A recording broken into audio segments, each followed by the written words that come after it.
Brian Gart, a partner at Berger Singerman here in South Florida, in Miami specifically. Brian, tell us a little bit about your firm, what you do, and some of the issues in distressed equities at the moment. I am a business lawyer here in Florida been practicing for 30 years. Prior to joining Berger Singerman, I was with the Greenberg Traurig firm, both in Miami and Fort Lauderdale, and joined Berger Singerman in 2008, primarily as a member of the business reorganization team there. I focus most of my practice on distressed M&A, helping clients buy and sell troubled companies, and a fair amount of bankruptcy litigation as well. And it's really the focus of my practice is structuring both out-of-court and in-court sales and transactions requiring a little more expertise on the insolvency side, adjustment of debt, DIP lending to facilitate the sale of its in-court or financing the sale through the process of its out-of-court.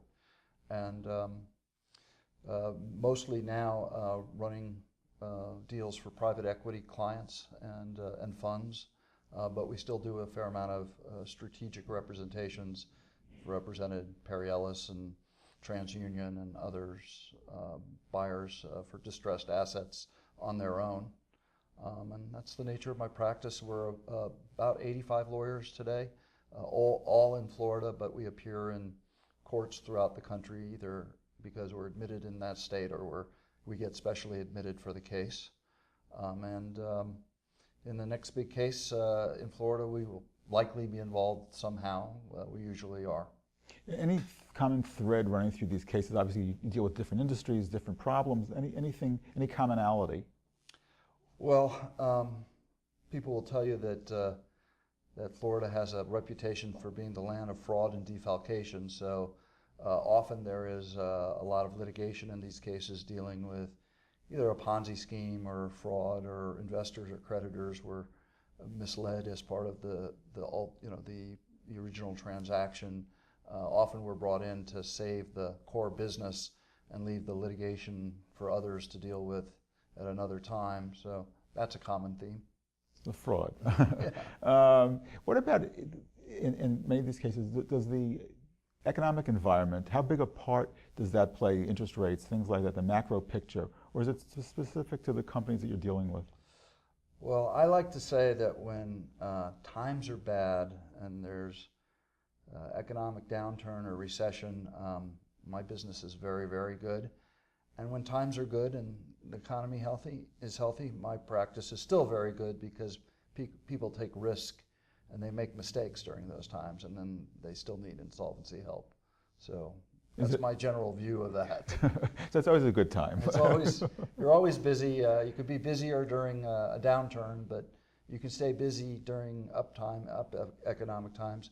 And because of the nature of our practice, we also do healthy M&A work. In the unhealthy side, is it taking on too much debt? Is that what got the companies into problems? Overleverage can be a problem, or mismanagement. A combination of two always helps make the decision for you, but yes, overleverage is a big issue. And what do you see the big issues looming remainder of 2015? Anything on the horizon you see that's important? Well, still a lot of retail working its way through either assignments for benefit of creditors or outright filings and sales, Radio Shack and some other cases like that. I think energy, everyone's talking about the downturn in secondary energy service businesses needing help and restructuring, and we're starting to see some of that as well. Even in Florida?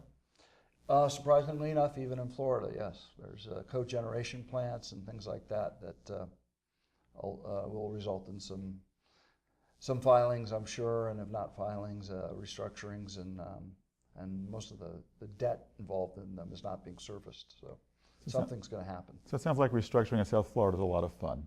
It can be, yeah. Okay. Brian, thank you so much for joining us. Thank you.